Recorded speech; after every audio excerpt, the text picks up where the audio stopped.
Estás escuchando El Buen Economista con Yashi Morales. Un podcast para quienes buscan entender de manera simple y entretenida cómo funciona la economía. Un podcast de Fundación Libertad. El mal economista solo ve lo que se advierte de un modo inmediato, mientras que el buen economista percibe también más allá. Henry Hazlitt. Hola a todos, soy Yashi Morales y bienvenidos a El Buen Economista. Nos estamos acercando al final de este podcast, pero no quisiera finalizar el proyecto sin antes presentarles otro de los excelentes libros de Hazlitt para que, si les gustó la manera de entender la economía de este autor, sepan que hay mucho más material disponible con el que pueden continuar su aprendizaje. De esta manera, en este episodio vamos a desandar algunas de las ideas del libro La conquista de la pobreza de Henry Hazlitt. Para empezar a analizar este tema, resulta interesante definir qué entendemos por pobreza. Este término casi siempre se ha empleado en un sentido más bien relativo que absoluto, siendo un concepto impreciso. Y aquí surge un inconveniente. Cualquier definición en términos relativos convierte al problema en insuperable. En esta línea, Hazlitt sostiene que la concepción de pobreza implica necesariamente juicios de valor. Las personas, según su edad, su país y sus circunstancias personales, tendrían ideas diferentes sobre los elementos constitutivos de la pobreza y dependerá, en última instancia, del tipo de condiciones al que estén acostumbradas. Es por ello que el autor intenta establecer una definición más objetiva y absoluta. Sobre esto le preguntaremos a nuestro invitado del día de hoy. Por otro lado, una cuestión trascendental a la hora de tratar el tema de la pobreza es considerar las posibles soluciones para combatirla que se han propuesto a lo largo de la historia. Una de las principales radica en la idea de que la riqueza y los ingresos deberían ser distribuidos con equidad o al menos con desigualdades menos pronunciadas que las existentes. La mayoría de quienes han sostenido esto consideran que la riqueza está mal repartida y que de atacar esto como si fuese la causa, se podría terminar con la pobreza. Sin embargo, la evidencia ha demostrado que cualquier intento de igualar riquezas e ingresos mediante la redistribución forzosa en realidad conducirá a terminar con las fortunas. Esto se debe a que se destruyen los incentivos para trabajar, ganar, mejorar la preparación personal o ahorrar. Hazlitt sostiene que es un error permitir que el gobierno confisque dinero a quienes trabajan para dárselo sin condiciones a otros individuos perfectamente capaces, quieran o no trabajar. Esta situación obliga a quienes trabajan y ahorran a mantener a quienes no lo hacen. Un error subyacente detrás de la idea de distribución de la riqueza radica en suponer que la producción se compone de una cantidad fija de bienes y servicios producidos por un capital fijo en cantidad y calidad que proporciona un número fijo de puestos de trabajo. Sobre esta falacia volveremos a conversar en unos minutos. Por otro lado, Hazlitt destaca que otra de las concepciones erróneas descansa en considerar el efecto inmediato de una medida sobre sus destinatarios directos sin reparar en sus consecuencias secundarias y más prolongadas, no solo sobre ellos, sino sobre el resto de la sociedad. Una vez más, en la obra de este autor aparece la idea de lo que se ve y lo que no se ve. El falso remedio contra la pobreza del que venimos haciendo mención suele estar acompañado de la creencia de que es importante que el Estado participe activamente en la economía, tanto con fines productivos como distributivos. En este sentido, al leer el libro La conquista de la pobreza, me sorprendió un pasaje que les quiero leer. Mi asombro no fue tanto por encontrar a la Argentina mencionada como un ejemplo donde las políticas públicas excesivas pueden derivar en consecuencias dramáticas, sino por qué otro caso es a la par destacado. En 1973, Hazlitt escribió: la absurda interferencia gubernamental obligó a la Argentina, en otros tiempos el principal productor y exportador de carne, a limitar su consumo doméstico. Por su parte, la Unión Soviética, uno de cuyos principales problemas económicos antes de que se implantara la colectivización era encontrar mercado para exportar sus excedentes de cereales, se ha visto obligada a importar trigo de los países capitalistas. La Argentina y la Unión Soviética fueron los ejemplos que el autor eligió. Impactante, ¿no? Hazlitt también destaca que a lo largo de la historia, hombres y mujeres han buscado el remedio de la pobreza mientras lo tenían ante sus ojos. Por fortuna, al menos en su conducta individual, la mayoría de las personas lo han reconocido de manera instintiva. supieron identificar dónde radicaba su supervivencia y gracias a ello sobrevivieron. Ese remedio individual consistía en el trabajo y el ahorro. En el terreno de la organización social, sin necesidad de un plan consciente, se ha dado lugar a un sistema de división del trabajo, libre intercambio y cooperación económica que hoy conocemos como capitalismo. Este es el sistema que ha sacado a la humanidad de la pobreza en general y el que en los últimos tiempos ha venido cambiando de manera acelerada al mundo y ha trasladado a todos comodidades que hace pocas generaciones ni los reyes poseían o podían imaginar. En los países adelantados, el capitalismo ha vencido la pobreza masiva que predominó en casi todas partes a lo largo de la historia, hasta el cambio que empezó a advertirse a mediados del siglo XVIII. Y seguirá haciéndolo cada vez en más lugares y de modo más completo mientras no se lo impidan. Es cierto que quizá la queja más frecuente contra el capitalismo sea la que distribuye las ganancias de modo desigual. Pero esta es precisamente una de las grandes virtudes del sistema. Aunque la suerte desempeña siempre cierto papel en nuestra vida, bajo el capitalismo hay una tendencia creciente a que los castigos correspondan de manera muy aproximada al error y al descuido, y las recompensas al esfuerzo, la capacidad y la producción. Es precisamente este sistema en el que cada cual tiende a recibir en proporción al valor de mercado que contribuye a producir, el que incita constantemente a cada uno de nosotros a esforzarse por elevar al máximo el valor de nuestra producción, con lo que ayuda a potenciar de igual modo el de toda la comunidad. Según Hazlitt, si el capitalismo funcionase como los socialistas creen que debe funcionar un sistema económico y proporcionase a todos iguales condiciones de vida sin tener en cuenta su capacidad, diligencia y previsión, si no premiase el esfuerzo ni castigase la vagancia, lo único que produciría sería la igualdad en la miseria. A continuación hablaremos de este tema con Daniel Lacalle, doctor en Economía, máster en Investigación Económica, profesor y gestor de fondos de inversión. Daniel ha escrito numerosos libros y es reconocido en todo el mundo por su vasta trayectoria. Daniel, bienvenido. Muchas gracias por estar hoy con nosotros. Muchísimas gracias a vosotros por invitarme. Qué placer. Un placer escucharte. Déjame preguntarte para comenzar, ¿cómo definirías vos la pobreza? ¿Qué entendés por pobreza? La pobreza es fundamentalmente cuando una persona tiene carencia material severa. Es decir, cuando no puede acceder a los bienes y servicios básicos para llevar a cabo, pues, para sobrevivir.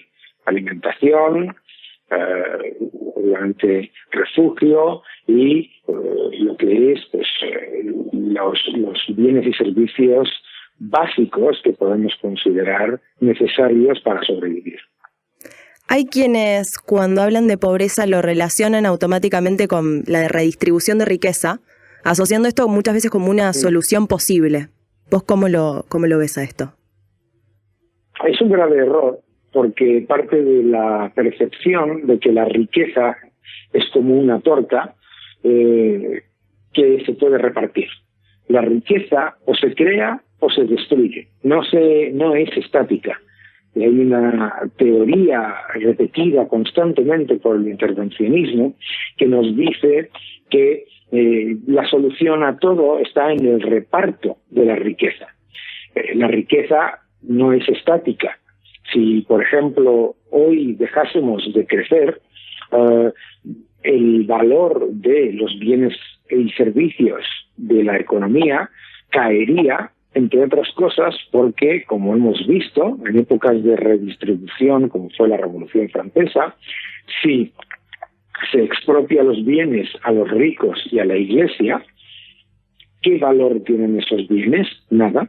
¿Por qué? Porque el valor de un bien está soportado por el hecho de que se pueda vender a otra persona. Entonces, la redistribución de la riqueza en sí misma es un concepto falaz, ¿no? No se está redistribuyendo la riqueza, se están generando transferencias de los contribuyentes hacia el Estado, que luego genera una serie de subvenciones, una serie de ayudas. pero tenemos que entenderlo como tal, como transferencias, no como redistribución de la riqueza. Cuando se abre la idea de que lo que se está haciendo es redistribuir la riqueza, se introduce en la mentalidad del ciudadano no informado la idea de que la riqueza simplemente es eso, es un pastel que se puede repartir y que no hay un problema de riqueza, sino que hay un problema de reparto. Y si lo que queremos es reducir la pobreza, lo que tenemos que hacer es crear más riqueza. No se puede reducir la pobreza a la vez expropiando o destruyendo la riqueza. Ahora, es muy importante entender...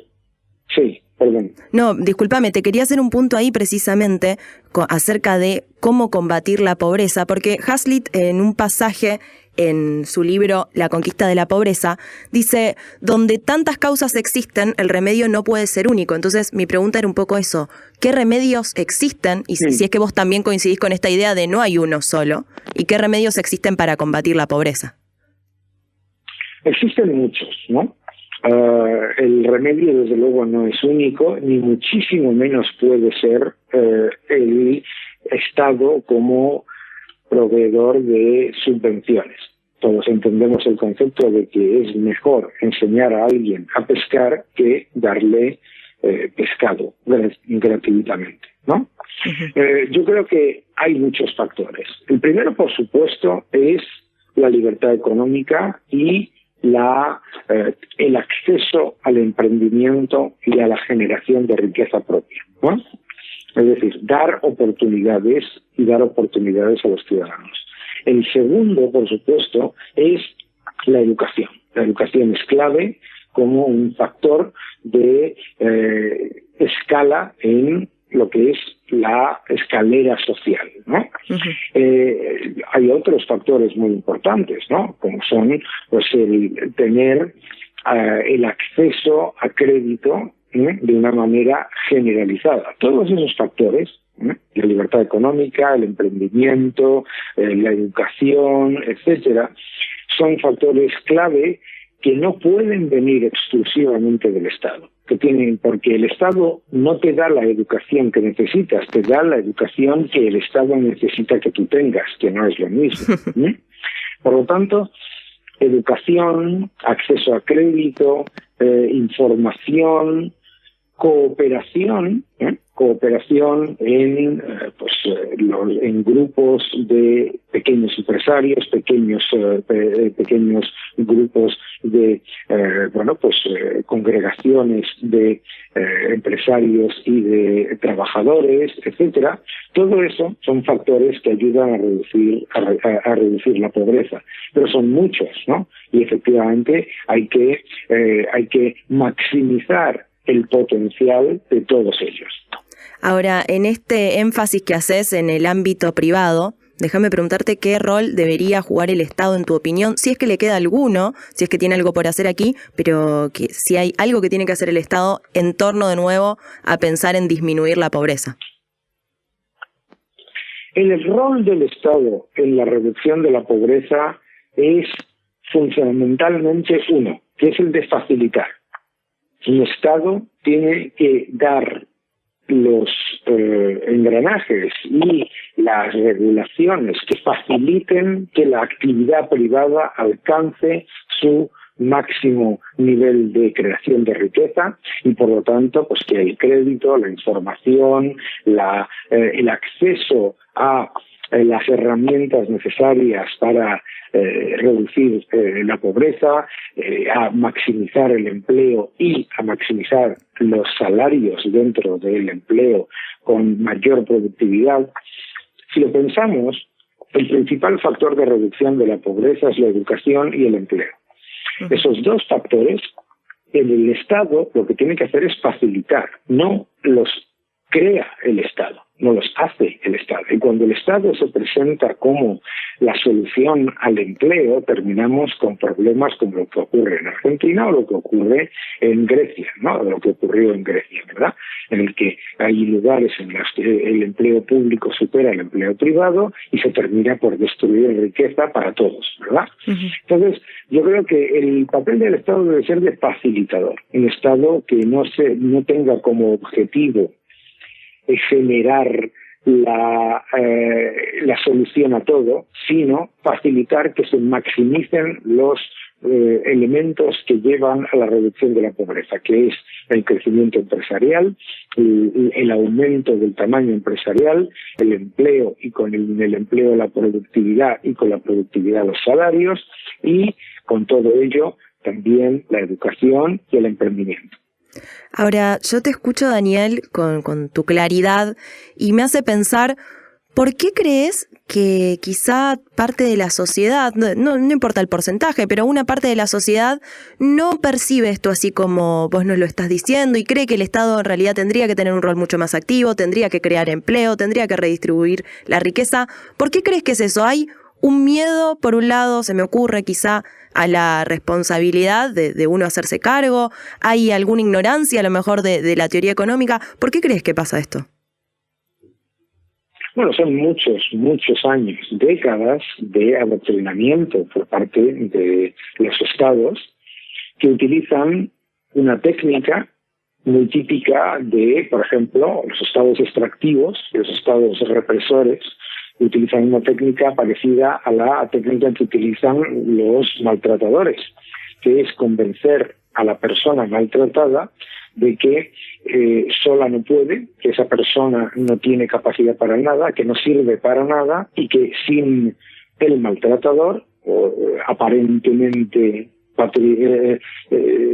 patriarcal y aparentemente benigno, sin ese maltratador, sin ese escudo protector, supuestamente protector, no tiene posibilidades. Eso por un lado, ¿no? Uh-huh. Por otro lado está la repetición constante en los medios de comunicación más liderados por el mensaje de izquierda, de esta idea de la economía como juego de suma cero y de la riqueza como si fuese un pastel tangible que se puede repartir.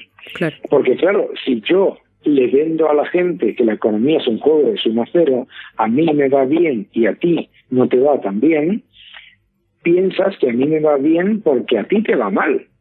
¿No piensas que a nosotros, a los dos, nos va mejor con una economía creciendo, no? Uh-huh. Si piensas que la riqueza es una carta que se puede repartir, estás inmediatamente aceptando y, por supuesto, incluso defendiendo el papel de la represión por parte de una entidad que tiene el monopolio de la violencia, como es el Estado, para llevar a cabo esa redistribución de esa supuesta tarta que te venden como tangible.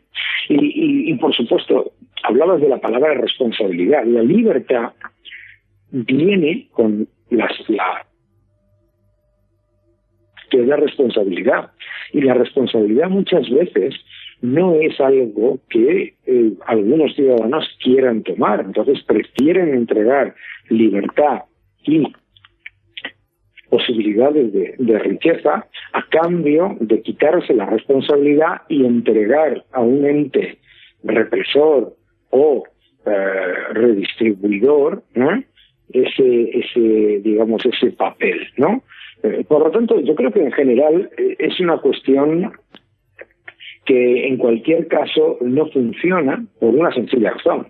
Cuando en cualquiera de los países de la gente que nos esté escuchando hoy le preguntas a la gente dónde le gustaría emigrar si tuviese la necesidad de ir a otro país a llevar a cabo su proyecto personal, jamás eligen un estado, un estado hipergigante y completo y absolutamente patriarcal y represor, ¿verdad? Eligen lugares donde hay un mayor nivel de libertad económica.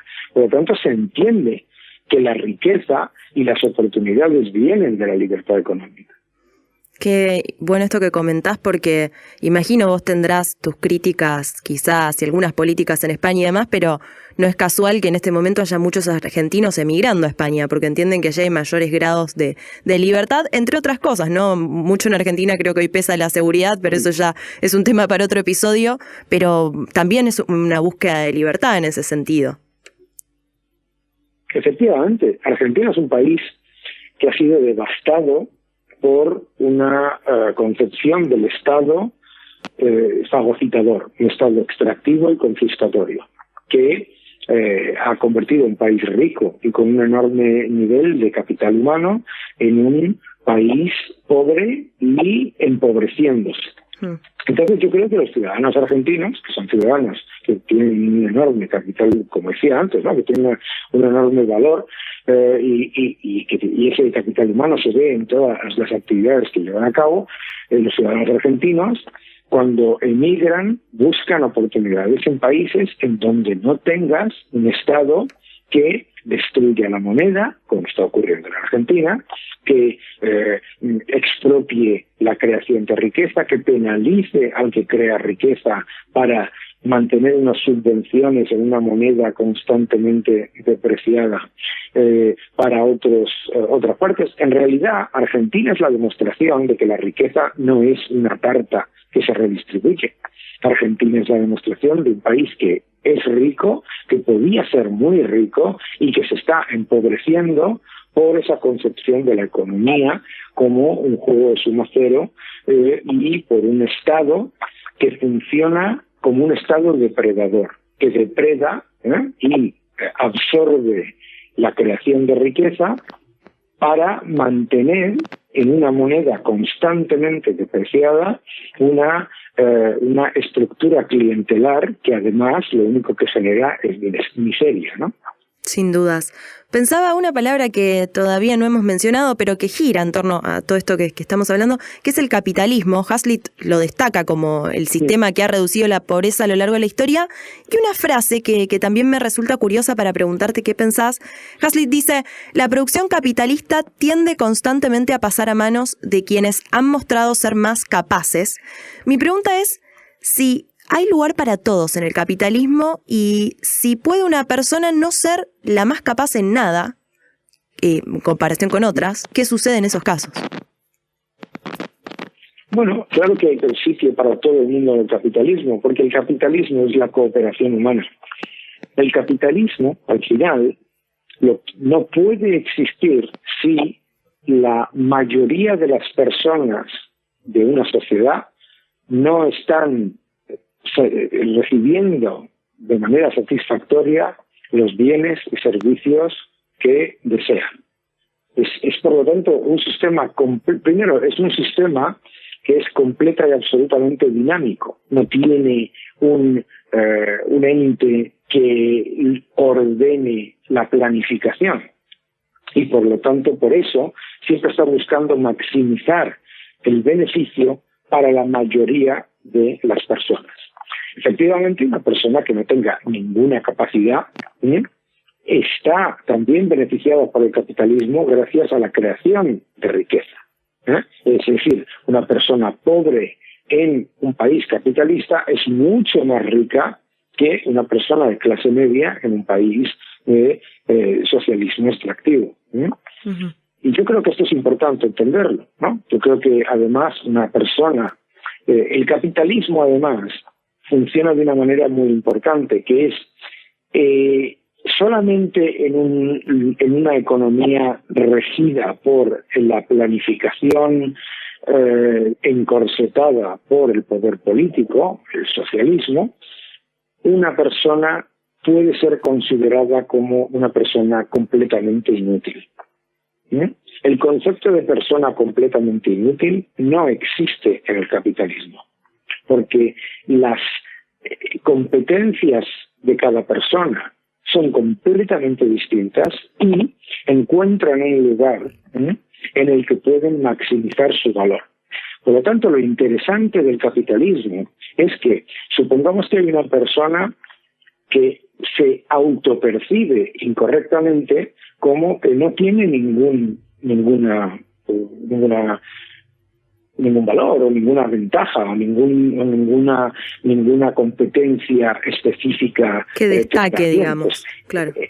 Que destaque, claro. Pues resulta que es en el capitalismo en el que aquellas competencias que esa persona a lo mejor no percibe salen y generan valor para la comunidad. Es en el socialismo en donde a esa persona, por no tener una competencia específica, se le destituye de la sociedad y se le envía al ostracismo. Esa es la única manera, porque el planificador central es el que se equivoca al decidir cuáles son las competencias, superiores o las competencias inferiores. Para un planificador central, a lo mejor un ingeniero es una competencia superior, y una persona con capacidad de entretener a la gente y de dar buen servicio a las personas mientras les ofrece los productos, es una persona que no tiene valor. Y sin embargo, en capitalismo, las dos personas alcanzan su máximo potencial de una manera en la que los dos se benefician y ninguno es enviado al ostracismo. Uh-huh. Ahora, Hazlitt menciona también como una especie de ironía que él encuentra entre que los propios milagros, dice, del capitalismo, quizá generan una suerte de, lo describe como esperanza anticipada o como ansiedad, incluso también por los beneficios que puede traer este sistema, y dice ahí, la ironía está en que muchas veces ahí aparecen las amenazas con destruir este propio sistema que ha creado esas riquezas. ¿Vos creés que existe una suerte de cuestión intrínseca en el capitalismo que puede llegar a ser que algunas personas, como decimos, se pregunten por qué existe la pobreza, por qué en realidad no tendríamos que darle un poco de plata al que tiene mucha para pasársela al que no tiene nada? ¿Creés que existe eso? Bueno, yo lo llamo el síndrome del adolescente multimillonario, ¿no? Cuando vivimos en una sociedad rica, en la que se ha creado mucha riqueza y en la que se ha reducido e incluso destruido la pobreza, ¿no? Porque el nivel de riqueza de las personas con menos renta y con menos riqueza es mucho mayor que el de otros países. Nos pasan dos cosas, ¿no? La primera es que damos por hecho lo que tenemos, ¿no? Pensamos que lo que tenemos no va a empeorar, ¿no? Claro. Segundo, consideramos en algunas ocasiones, ¿no?, puede haber, pues eso, como el adolescente hijo de un multimillonario, que uno, no nos lo merecemos, y dos, que el problema porque nos genera la ansiedad de que creemos que no nos lo merecemos y por lo tanto que lo vamos que se va a generar una distopia, ¿no?, que destruya todo y que por lo tanto hay que cambiar todo el sistema. De ahí nace el populismo. El populismo nunca nace de la escasez y de las dificultades. En escasez y en dificultades los seres humanos quieren mucho más capitalismo y quieren muchísimo más inversión y muchísimo más creación de riqueza. El populismo, las teorías del decrecimiento, las teorías de la redistribución represiva, etcétera, todas estas vienen del privilegio. Siempre las proponen gente que ya vive en un nivel de privilegio espectacular, ¿no? Entonces, en realidad, si lo piensas, es como ese concepto que llamo yo del adolescente, del hijo del multimillonario, ¿no? El hijo del multimillonario que va en contra del sistema desde el privilegio de estar en la parte de los muy ricos del sistema. En realidad, muchas de estas corrientes que se generan dentro del capitalismo en contra del propio capitalismo son la respuesta del 1% de la población más rica buscando, atención, mantener a cualquier costa sus privilegios. ¿Por qué? Pues claro, en un sistema capitalista, y cuanto más libre mercado y cuanto más apertura de mercado hay, la competencia y la mejora de la posición de los países que están emergiendo le sienta muy mal a los que ya tienen la riqueza y el privilegio. De ahí el proteccionismo, la búsqueda de la autarquía, la intervención estatal intentando, digamos, evitar que los beneficios del capitalismo lleguen a todo el mundo, ¿de acuerdo? Claro, qué interesante manera esta de presentarlo. Claro, es que si lo piensas, con no muchos, la inmensa mayoría, por no decir todos, pero es que para mí son todos estos movimientos populistas anticapitalismo, en realidad son movimientos de proteger los privilegios ya adquiridos por esas personas. Y vienen siempre liderados no desde la clase obrera o desde los desfavorecidos, sino desde los privilegiados. La mejor manera de mantener los privilegios de la persona que ya lo es el socialismo. ¿Por qué? Lo conocemos todos. El socialismo hace a todo el mundo pobre, pero hace muy rico a los que están muy cerca del poder o los que ya están en el poder. Ese incentivo perverso está detrás de todos los movimientos que se venden a sí mismo como antiglobalización, anticapitalismo, etcétera, etcétera. En realidad, esos anticapitalistas son los más capitalistas de todos. Lo único que pasa es que lo que quieren es mantener sus privilegios sin ningún tipo de libertad ni de responsabilidad. Yo siempre digo que si piensas en la economía y en el crecimiento económico como una autopista, estos movimientos lo que hacen precisamente es destruir las oportunidades de acceder a la autopista a los que todavía no están en ella, pero mantiene los privilegios de los que están ya dentro, ¿no? Claro. Por eso hay tanto de eso que llamamos empresarios clientelares, sectores clientelares alrededor de los gobiernos extractivos. Por supuesto, claro. Claro, sin duda. Se me ocurren muchos ejemplos de esto que estás diciendo. Déjame preguntarte, Daniel, si hay algún mito adicional en torno a la pobreza o a la generación de riqueza, algo que vos consideres que no hayamos mencionado hoy y que es bueno desmitificar. Yo creo que el principal es el mito de que la riqueza se crea generando pobreza en otras personas. Es completamente y absolutamente falso. No se puede crear riqueza haciendo más pobres a las personas.